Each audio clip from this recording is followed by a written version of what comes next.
सभी को नमस्कार। तो एक बार ग्रुप में वीडियो को शेयर जरूर करना। जादुई एग्जाम रिव्यू बुक मार्केट में ये बुक प्रत्येक बुक स्टोर पर उपलब्ध है और ये ही बुक अपने याद कर रहे हैं और आने वाले टाइम में यहाँ से सीधे क्वेश्चन उठेंगे, इसमें कोई किंतु परंतु नहीं है। तो ये आई हुए क्वेश्चनों की है और अगर आप डिटेल मेथड तैयार करना चाहते हैं तो ये पूरी किताब अपनी मार्केट में है। और एमसीक्यू बैच लेकर के आ रहा हूं 2 जून से। 2 जून से ये प्रारंभ हो रहे हैं। मात्र 499 इसका प्राइस रखा है और ज्योग्राफी, हिस्ट्री, कला, संस्कृति, पॉलिटी, करंट के साथ साथ आईसीटी, मैनेजमेंट और साइकोलॉजी का पोर्शन रहेगा इसमें। और ये क्लासरूम से लाइव बैच अगर कोई विद्यार्थी ज्वाइन करना चाहें, बुक का सेट इसके साथ फ्री रहेगा। तो ये सभी सेकंड ग्रेड, पीटीआई, चतुर्थ श्रेणी और राजस्थान जी के सभी के एमसीक्यू बैच शुरू करने जा रहा हूं 2 जून से। राजस्थान वानिकी एवं जैव विविधता परियोजना किसके द्वारा प्रायोजित है? तो एक कंपनी है जिसका नाम है JICA। इस कंपनी के द्वारा संचालित है। ये याद रख लेना। जायका राजस्थान में किस क्षेत्र में कार्य करती है? जायका, जय जायकार, जय जल क्षेत्र में काम करती है। जल क्षेत्र आजीविका सुधार में काम करती है। जायका जल क्षेत्र में काम करती है। जल क्षेत्र आजीविका, जायका जल क्षेत्र आजीविका सुधार कार्यक्रम करती है ना। लेकिन हिंट याद रख लो, क्या पता दोबारा आ जाए। भाई एआरओ का कोई पेपर था, उसके अंदर ये पूछा गया, तो क्या पता हमारे एग्जाम में भी पूछ ले कि जायका, तो फिर याद आएगा जय जायकार, जय जल, जल क्षेत्र आजीविका सुधार कार्यक्रम।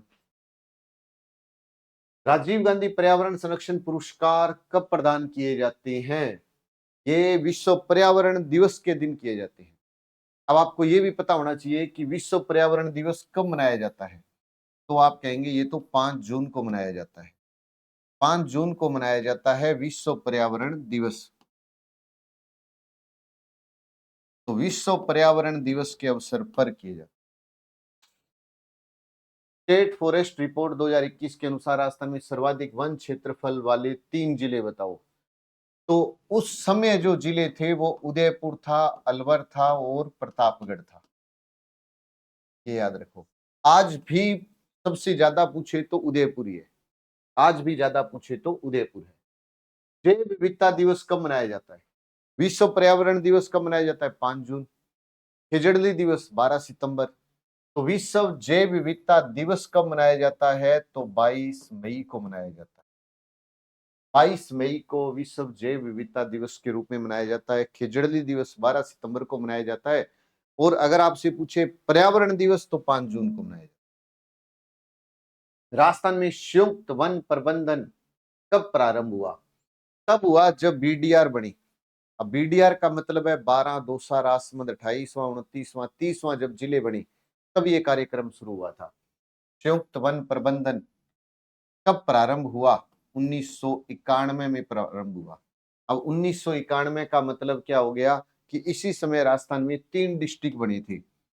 राजस्थान में 28वां, 29वां, 30वां, ये 3 डिस्ट्रिक्ट बने थे। एक है BDR, BDR 12, दौसा और राजसमंद। ऐसे याद रख लो। कौन सा राजस्थान की सर्वाधिक आर्द्र क्षेत्र और सर्वाधिक वन्य क्षेत्र है? कौन सा आर्द्र क्षेत्र और सर्वाधिक वन्य क्षेत्र है? आर्द्र भी है और वन्य क्षेत्र भी है। आंसर है बागड़। और वागड़ का मतलब, बागड़ कह दूं या वागड़ कह दूं एक ही बात है। इसका मतलब होता है डूंगरपुर, बांसवाड़ा। डूंगरपुर और बांसवाड़ा। निम्न में से जिलों में से कौन सा न्यूनतम प्रतिशत वाला जिला है? प्रतिशत में अगर पूछे तो चूरू है। न्यूनतम प्रतिशत वाला जिला कौन सा है? तो चूरू है। सबसे कम सिंचित क्षेत्रफल वाला भी है। अब देखो, सुरक्षित रक्षित वनों का प्रतिशत कितना है? ये जब पेपर में क्वेश्चन आया था उस समय आपके पास है लिखा हुआ 56.49 है, 56.49 है। ऑक्सीजोन पार्क कहां पर स्थित है? ऑक्सीजोन वहां पर स्थित है जहां पर दूसरा मसाला पार्क है। तो आप कहोगे कि सर ऑक्सीजोन पार्क तो फिर कोटा में हुआ, क्योंकि राजस्थान का दूसरा मसाला पार्क भी कोटा में है। राजस्थान का दूसरा मसाला पार्क कोटा में, ऑक्सीजोन पार्क कोटा में। दूसरा मसाला पार्क अगर पूछे तो रामगंज कोटा में है, ये रामगंज कोटा में है। अमृता देवी की उन 3 पुत्रियों एवं या सैकड़ों लोगों ने पेड़ों को बचाने के लिए अपना जीवन खोया। वर्ष 1730 में किस रियासत के राजा ने पेड़ों को काटने का आदेश दिया? पहले तो ये याद रखना कि 3 जो पुत्रियां थी ना अमृता देवी की, इनके नाम क्या क्या थे? एक थी आशु, एक है रत्नी और एक है भागु। ये 3 है, ये 3 बेटियां हैं। अब इस समय किस रियासत? तो वो है जोधपुर। और शासक कौन था? अभय सिंह। शासक कौन था? अभय सिंह। अभय सिंह के आदेश पर हत्याएं की थी गिरधर दास ने। हत्याएं किसने की थी? गिरधर दास ने। इसे याद रख लो। राजस्थान का निम्न में से कौन सा वृक्ष गोंद का स्रोत नहीं है?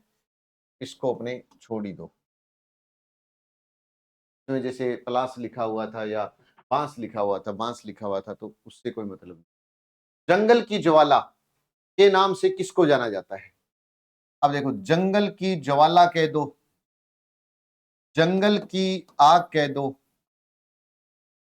जंगल की ज्वाला कह दो, जंगल की आग कह दो, ब्यूटिया मोनोस्पर्मा कह दो, ब्यूटिया मोनोस्पर्मा कह दो। ये किसको बोलेंगे? ये प्लास को बोलेंगे। ऐसे याद रख लो। ये किसको बोलते हैं? ये प्लास को बोलते हैं। फ्लेम ऑफ द फॉरेस्ट भी कहते हैं। अगर आप रीड का क्लासरूम से लाइव बैच लेते हो, चाहे लेवल 1 का या लेवल 2 का, तो ये बुक का सेट आपके घर पर पहुंचेगा। अगर आप कहते हो नहीं सर हम तो घर पर ही पढ़ना चाहते हैं, सेल्फ स्टडी करना चाहते हैं, तो ये बुक भी मार्केट में उपलब्ध है, ऑनलाइन ऑर्डर भी आप कर सकते हैं। किस जिले में उष्ण कटिबंधीय शुष्क पतझड़ वाले वन नहीं पाए जाते? इन क्वेश्चनों को आपके पास बुक है, उसमें आप देख लीजिए। राजस्थान में खेर वन्य क्षेत्र कहां पर पाए जाते हैं? कोटा और सवाईमाधोपुर में। खेर नहीं है ना, खेर है। कोटा और सवाईमाधोपुर, कोटा और सवाईमाधोपुर। निम्न में से 2 जिले जहां सर्वाधिक क्षेत्र रखते हैं, कौन से 2 जिले सबसे ज्यादा क्षेत्र रखते हैं, वन क्षेत्र रखते हैं? उदयपुर, बारां। उदयपुर और बारां। अब ये रिपोर्ट है 2017 के अनुसार, सर्वाधिक व न्यूनतम क्षेत्र में निम्न किसमें अंकित किया गया? उदयपुर चूरू। सबसे ज्यादा और सबसे कम, उदयपुर और चूरू। अब इससे ये समझ लो कि ये क्वेश्चन इन्होंने पहले का पूछा, लेकिन इसी क्वेश्चन को वर्तमान में अगर ये पूछे तो वर्तमान के साथ इसको लागू रखना है अपने को। तो और वर्तमान में भी सबसे ज्यादा अगर वन पूछे तो उदयपुर और चूरू ही है। अगर ये वर्तमान, ये 17 की रिपोर्ट है, लेकिन अगर वर्तमान की भी बात करें 2024 की, तो भी यही आंसर आएगा, उदयपुर और चूरू। तो आपको वन संपदा में ये समझना है कि पहले क्या क्वेश्चन आया, उससे मिला हुआ अब क्या पूछा जा सकता है, बस इसको ध्यान में रख लेना। 2017-18 में वानिकी के अंतर्गत क्षेत्रफल राज्य के कुल प्रतिवेदन क्षेत्रफल का कितना प्रतिशत था? तो ये उस समय था 8.04। अब देखो, राजस्थान की किस देशी रियासत ने सर्वप्रथम वन संरक्षण योजना लागू की? देखो, वन्य जीवों की रक्षा के लिए पहला कानून बनाया था जोधपुर ने। और कब बनाया था? 1910। जबकि वन अधिनियम अगर पूछे, वन अधिनियम पारित करने वाली रियासत अगर पूछे तो अलवर है, 1935।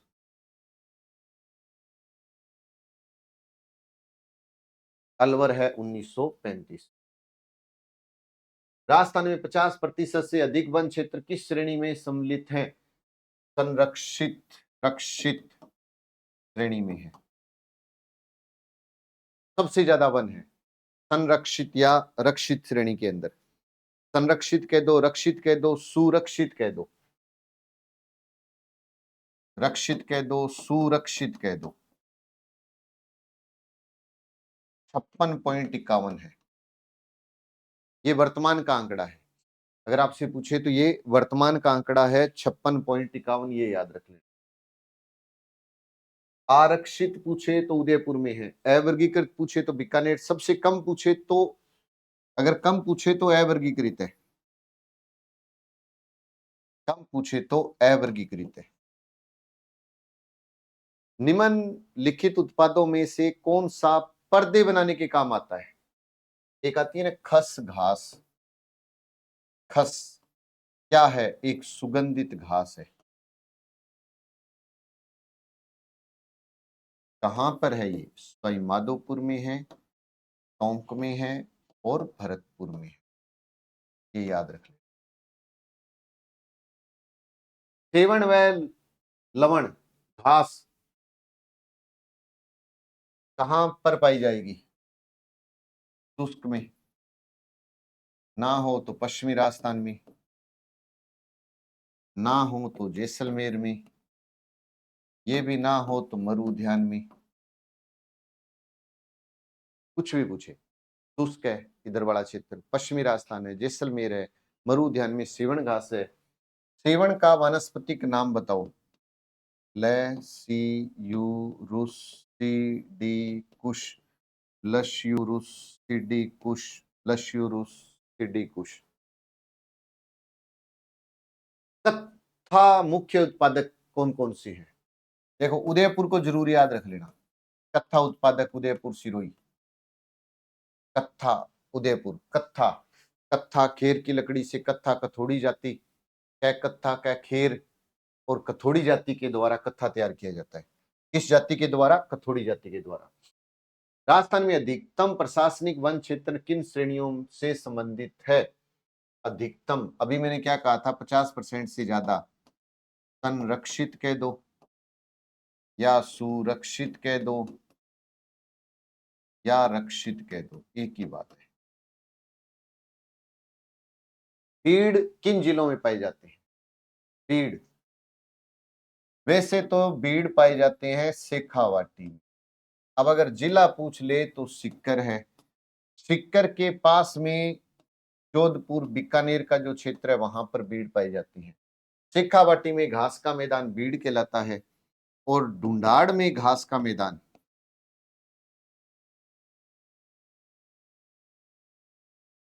बीड़ा कहलाता है। ढूंढाड़ में घास का मैदान बीड़ा कहलाता है। प्रथम पारिस्थितिकी मित्र संभाग कौन सा है? बहुत अच्छा क्वेश्चन है, पेपर में और भी आने की संभावना है। माउंट आबू है, और माउंट आबू है कहां? तो सिरोही में है। माउंट आबू कहां पर है? सिरोही में, ये याद रखना। प्रथम पारिस्थितिकी मित्र संभाग। अरावली वन रोपण परियोजना कब प्रारंभ की?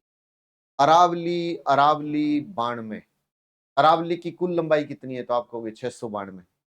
बस ऐसे याद रख लेना। अरावली की कुल लंबाई 92, 1992।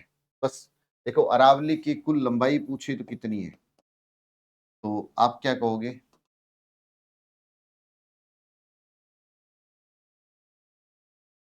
692। अरावली, अरावली 92, 92। बस ऐसे याद रख लेना। 1992 93 में ये। अगर आप क्लासरूम से लाइव बैच ज्वाइन करना चाहते हैं तो चतुर्थ श्रेणी का क्लासरूम से लाइव बैच है मात्र 690 में।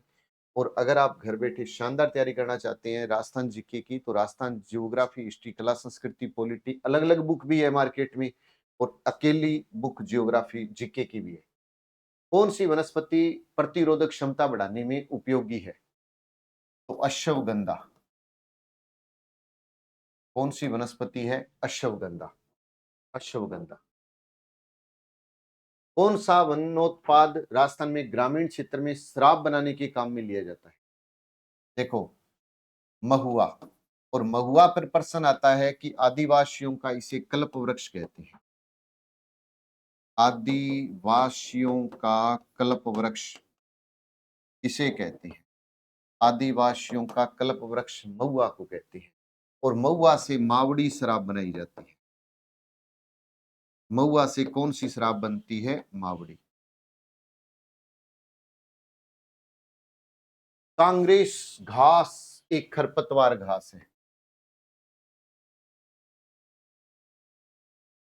जीएन के एग्जाम में क्वेश्चन आया। वन विभाग राजस्थान की स्थापना कब हुई? वन विभाग राजस्थान की स्थापना कब हुई?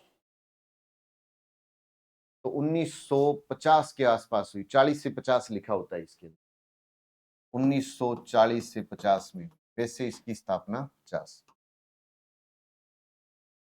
स्टेट ऑफ फॉरेस्ट रिपोर्ट 2017 के अनुसार राजस्थान राज्य के पंजीकृत वन क्षेत्र का निम्न में से कौन सा प्रतिशत अंश आरक्षित श्रेणी के अंतर्गत आता है?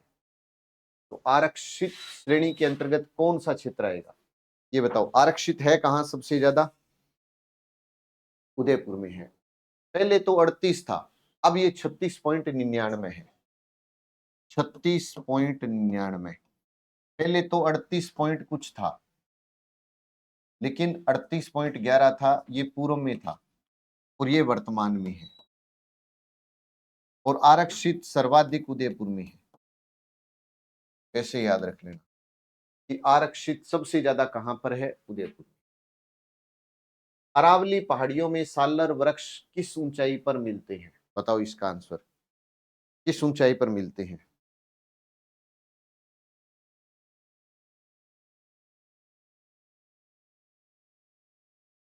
ये जो वन विभाग की स्थापना मैंने 40-50 लिखा था ना, ये 1950 में हुई थी। किताब में भी ये कर लेना, 40-50 लिखा हुआ है, लेकिन 1950 पक्का ये रहेगा इसका आंसर। 1950।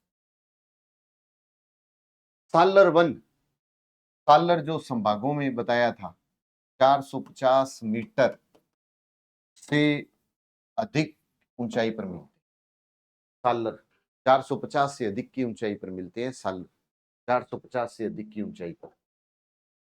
कमरों को खुशबूदार एवं ठंडा करने के लिए किस घास का उपयोग किया जाता है? खस घास। अभी बात हुई थी ना, खस घास। खस घास कहां पर पाई जाती है? तो टोंक में है, सवाईमाधोपुर में है, भरतपुर में है। ऐसे याद रख लो। खस एक सुगंधित घास है। खस मुख्यतः दक्षिणी राजस्थान में पाए जाने वाले किस वृक्ष की पत्तियों का उपयोग बीड़ियां बनाने में होता है? अब बीड़िया कह दो या बीड़ी कह दो, तो तेंदु पत्ते का उपयोग होता है। किस पत्ते का होता है? तेंदु। तेंदु जिसको टिमरू कहते हैं, तेंदु पत्ता, उसका उपयोग होता है। विश्व पर्यावरण दिवस कब मनाया जाता है? कितनी बार आ गया? आप देखो, क्वेश्चन आपके सामने है। 5 जून को मनाया जाता है। विश्व पर्यावरण दिवस 5 जून को मनाया जाता है। विश्व पर्यावरण दिवस 5 जून। ओजोन दिवस 16 सितंबर को मनाया जाता है।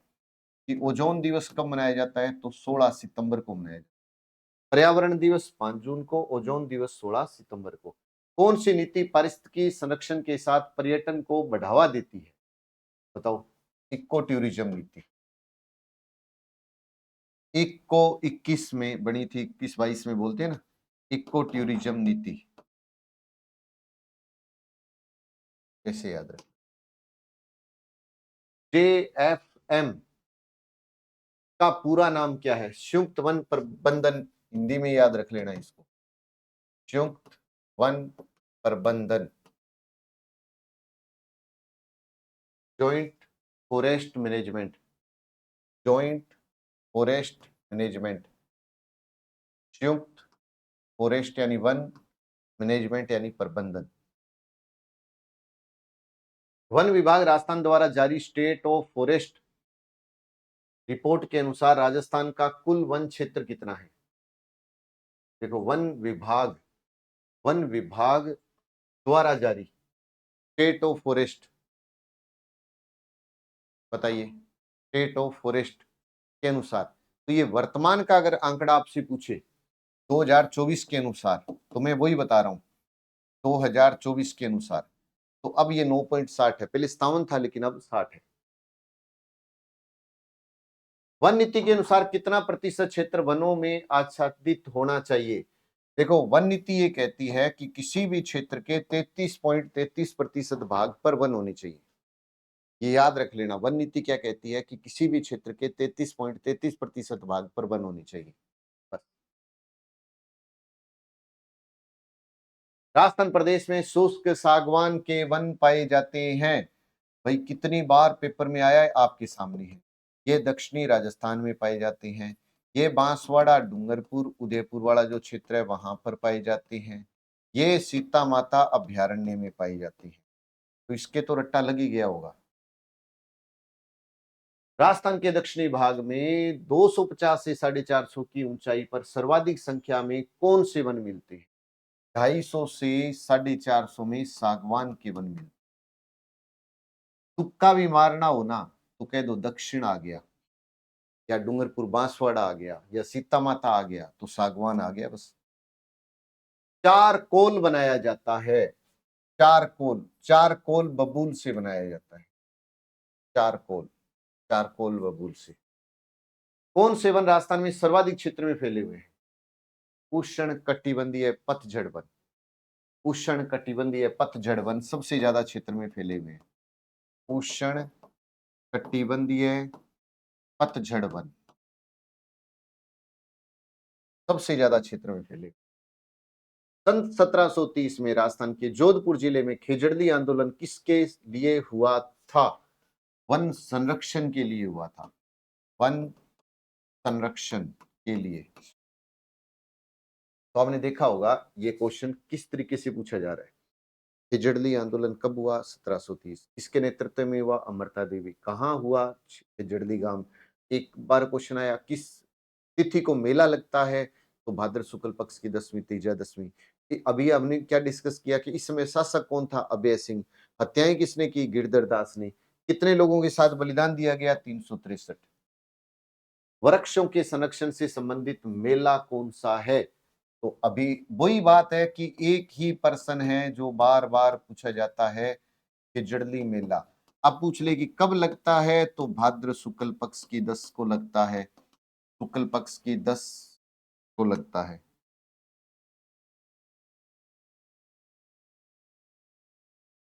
स्वायत्तता समाप्त हो गई। स्वायत्तता समाप्त हो गई। ये वैसे कोई क्वेश्चन नहीं है, ये क्वेश्चन थोड़ा सा गड़बड़ हो गया, कोई बात नहीं, पूरा नहीं है। राजस्थान में निम्न में से किस प्रकार की वनस्पति नहीं पाई जाती है ना? इन क्वेश्चनों को नहीं पढ़ना आपने। क्षेत्रफल के अवरोही क्रम में राजस्थान में वन प्रकार की कौन सी क्रमावली है? अवरोही का मतलब होता है ज्यादा से कम की ओर। अवरोही का मतलब क्या होता है? ज्यादा से कम की ओर। तो अपने कह दें कि सबसे ज्यादा शुष्क पर्णपाती वन, मिश्रित पर्णपाती, उष्ण कटिबंधीय कांटेदार, और फिर है उपोषण। उपो है ना, वो आबू में है, बिल्कुल कम है। तो ये एक ही बार आया था क्वेश्चन। शुष्क पर्णपाती, पर्णपाती है, फिर मिश्रित है, मिश्रित पर्णपाती, उष्ण कटिबंधीय कांटेदार, और उपोषण। ये याद रख लेना। संगठन जिसे वन विकास एवं वन्य जीव सुरक्षा की श्रेणी में वर्ष 2015 का अमृता देवी बिश्नोई पुरस्कार प्रदान किया गया, कौन सा था वो? जल धारा विकास संस्थान। जल धारा विकास संस्थान भीलवाड़ा। कौन सा? ये भीलवाड़ा। ये क्लासरूम से लाइव बैच है, और ये अपनी राजस्थान जीके की ब्लैक बुक, ये जादुई एग्जाम रिव्यू बुक जिसको पढ़ रहे हैं, शिक्षक सेकंड ग्रेड है, रीट की बुक है, कांस्टेबल की है, एग्रीकल्चर सुपरवाइजर, पॉलिटी है, चतुर्थ श्रेणी, सभी पुस्तकें मार्केट में उपलब्ध है। बताओ, राजस्थान वानिकी एवं जैव विविधता परियोजना का उद्देश्य नहीं है। ऐसे क्वेश्चन है ना, देखो देना तो सारे ही होते हैं, लेकिन आप मत पढ़ना इसको। राज्य में हरित राजस्थान योजना क्रियान्वित की जा रही है, इसका उद्देश्य क्या है? हरा भरा करना। और हरा भरा का मतलब है बाढ़ नियंत्रण, अपने वन क्षेत्र को बढ़ाना, वन क्षेत्र को बढ़ाना, वन क्षेत्र को बढ़ाना। हरित, हरा भरा करना, हरा भरा का मतलब है वन क्षेत्र को बढ़ाना। वह जिला जहां उष्ण कटिबंधीय शुष्क पर्णपाती वन पाई जाते हैं, उष्ण कटिबंधीय शुष्क पर्णपाती वन सिरोही में पाए जाते हैं, अरावली क्षेत्र में पाए जाते हैं। अरावली वाला जो क्षेत्र है वहां कौन सी परियोजना जापान इंटरनेशनल कॉर्पोरेशन एजेंसी के सहयोग से चलाई जा रही है? तो अभी पहले पूछ रहा था किसके सहयोग से, अब वो पूछ रहा है राजस्थान में। तो राजस्थान वानिकी, राजस्थान वानिकी एवं जैव विविधता, वानिकी एवं जैव विविधता परियोजना, ये याद रख लो। जहां वनों का प्रतिशत क्षेत्र द्वितीय सर्वाधिक जिले के कुल भौगोलिक प्रतिशत है, वहां पर बताओ। इसको अपने नहीं पढ़ना क्योंकि नया आंकड़ा चेंज हो चुका है। धोंकड़ा क्या है? एक वृक्ष है। धोंकड़ा क्या है? एक वृक्ष है, ऐसे याद रख लो। सर्वाधिक धोंके वृक्ष केला देवी अभ्यारण्य में देखे जा सकते हैं, केला देवी अभ्यारण्य में देखे जा सकते हैं। सबसे ज्यादा धोंके वृक्ष राजस्थान में पाए जाते हैं। घास के मैदान या चारागाह को क्या कहते हैं? अभी पढ़ रहे थे ना कि घास के मैदान को बीड़ कहते हैं, और ये बीड़ शब्द वैसे शेखावाटी से जुड़ा हुआ है, क्योंकि अगर बीड़ा आ गया तो ढूंढाड़ आ जाएगा, बीड़ा आएगा तो ढूंढाड़ आएगा। हरित राजस्थान योजना प्रारंभ कब की गई? 9-10 में। हरित राजस्थान योजना कब शुरू की गई थी? 2009-10 में। हरित राजस्थान योजना कब प्रारंभ की गई? 9-10 में। अमृता देवी मृगवन जोधपुर में है। अमृता देवी मृगवन कहां पर स्थित है? तो जोधपुर में है। अमृता देवी मृगवन स्थित है जोधपुर, खेजड़ली जोधपुर, खेजड़ली गांव है ना, खेजड़ली जोधपुर में। रक्त कांकड़ डांग रुद्र ये क्या है? ये रक्त कांकड़ डांग रुद्र ये वनों के संरक्षण से संबंधित है, वनों के संरक्षण से संबंधित है। कौन सी मुख्य वन उपज नहीं मानी जाती? कोई दिक्कत नहीं। सेवण क्या है? सेवण एक घास है, इसे लिलोण भी कहते हैं। गोडावन की प्रजनन स्थली मानी जाती है, गोडावन की प्रजनन स्थली मानी जाती है। और वानस्पतिक नाम लस्यूरुसिडिकुश, इसका वानस्पतिक नाम बताओ तो लस्यूरुसिडिकुश। उष्ण कटिबंधीय शुष्क कंटीले वन पाए जाते हैं, किस जिले में पाए जाते हैं? कंटीले तो फिर जैसलमेर में ही होंगे। उष्ण शुष्क कटिबंधीय कंटीले जैसलमेर। सेवण घास किस जिले में विस्तृत रूप से है? तो जैसलमेर। अब वो जिला नहीं पूछता तो पश्चिमी राजस्थान, ये भी नहीं पूछता तो मरु उद्यान, इसे भी याद रख सकते हो आप। निम्न प्रकार की वनस्पतियों में कौन सी राजस्थान में प्राप्य नहीं है? कोई दिक्कत। वनों की कमी का प्रमुख कारण क्या है? जलवायु परिवर्तन। अब वनों की कमी का प्रमुख कारण एक तो जलवायु परिवर्तन है, वर्षा की न्यूनता है, सूखे की बारंबारता है, ये भी अपने कह सकते। ये सभी पुस्तकें मार्केट में उपलब्ध है, एक बार जाकर विजिट जरूर करें। एग्जाम रिव्यू बुक को जरूर स्टडी करके जाना, बहुत सारे क्वेश्चन मिलेंगे एग्जाम में, कोई भी एग्जाम में बैठोगे तो। और एमसीक्यू बैच 2 जून से प्रारंभ हो रहा है। क्लासरूम से अगर लाइव बैच चाहिए रीट का तो लाइव बैच भी चल रहा है। ठीक है, जय हिंद जय भारत।